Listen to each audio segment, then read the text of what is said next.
So season 2, what can we expect? What are you allowed to tell us? I'm allowed to tell you more mermaids. I'm sure everyone's told you that so far. But I'm really excited for that. I think it's going to be interesting to see like how Rin interacts with the new mermaids that come on land, how we all interact with them, because we've gotten so used to dealing with Rin and the trust we've built. These new mermaids, we don't know if they're going to trust us, if they're going to be antagonistic to us. I think that's going to be very exciting. How much are we going to learn about your family and your mom possibly coming into play at some point in season 2? Yeah, I think a lot more. I think that's going to be a big storyline for Maddie. I think in season 1, you definitely got to learn about her in relation to, I guess, the men in her life, you know, her dad and her boyfriend, which is fine. She loves them a lot. But in season 2, I think we're going to see how she is as a woman independently, but also, as you say, that family dynamic, her mum coming back, which is going to be a painful dynamic for her to deal with. So she's got kind of a lot that she's juggling and trying to work out. So I think this is going to be interesting. Yeah. One question that interested me, all 3 of you leads are British, and you're dealing with, obviously you're an American set show, which is not that big a deal, but your story involves like Native American background, and I'm just like, and I'm just wondering, like just what that's kind of like being immersed in that, having that as part of your character and how you're honouring that, basically. Yeah, that's a really good question. So yeah, both Alex and I are British. Eline is from Belgium, but yeah, lives in Britain. Yeah. And I think it was really important for me because Maddie's stepdad is Haida, so she's she's not Native American herself, but I think it allows us the opportunity to explore the fluidity of culture and what it means to not necessarily have been born of a culture, but be immersed in it, which is what Rin is having to experience. She's having to experience. Hey! Hi! What's up? We're talking about culture, I guess. Rin is having to be immersed in human culture, and I think I really enjoyed, therefore, learning about Haida culture, doing that research. Oh yay, the gang! There you go. I was holding down the fort.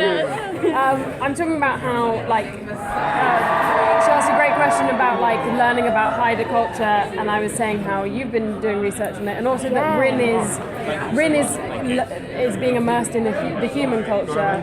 That's fun to research. Is that kind of? Yeah, just because you're all British, European, and filming this show that is steeped in some native legends and stuff like that. There's lots of research to be done. I was just telling her, I found a little book about all the legends and myths of the Haida culture, which we're gonna get into as soon as we're back in Vancouver. But it's great, isn't it, to explore a different thing? And I think the Haida people are more open. Yeah, to myths of shape-shifting and...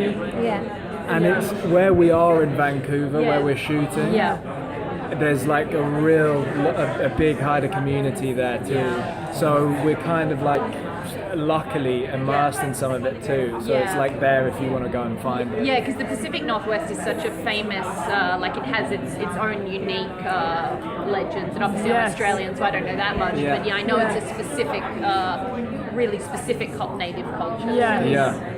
So that's, it's exciting. So we were talking a bit about relationships with your mom is now coming into play, and of course Ben has heard the Siren song, and it's really affected both Maddie and Ben's relationship. So where is it going to go to this year? I'm rooting for them. Yeah, me too. I really want them to be able to grow from the difficulty, rather than necessarily crumble from it. Yeah, I think the first thing that you need to do is realise that you've got a problem. I think that Ben has now realised that he's got a problem. I think he has been doing his best to act, to do the right thing. But I think he's had to start questioning himself a little more, and I think that he needs to try and figure that out, and I think that's interesting. I've never really seen that before, like someone having to deal with the effect of someone else's superpower. It's usually like how the superhero uses their superpower, but like Ben is affected in this way, and it's interesting to explore that side of it. It's funny because when Eric was here, he actually used the word addiction. Would you kind of liken it to that? Is that how the angle's going to kind of? Yeah, I think that's definitely an idea that has been floating around. I think it's so ambiguous, and like keeping its ambiguity through season 1 was important. But I think, I think it is an addiction. I also think that. Yeah, it's just having an effect that he can't control, and I think addiction definitely is that too. How we were talking again to Erin Lee about the unusual dynamic between the three of you. How would you three feel if it eventuated about playing like a healthy, open, three-way relationship on TV? I think it'd be very interesting to see because I don't actually know how it would work. Yeah. I can't quite imagine it. So maybe it is a fantastic way to Explore that.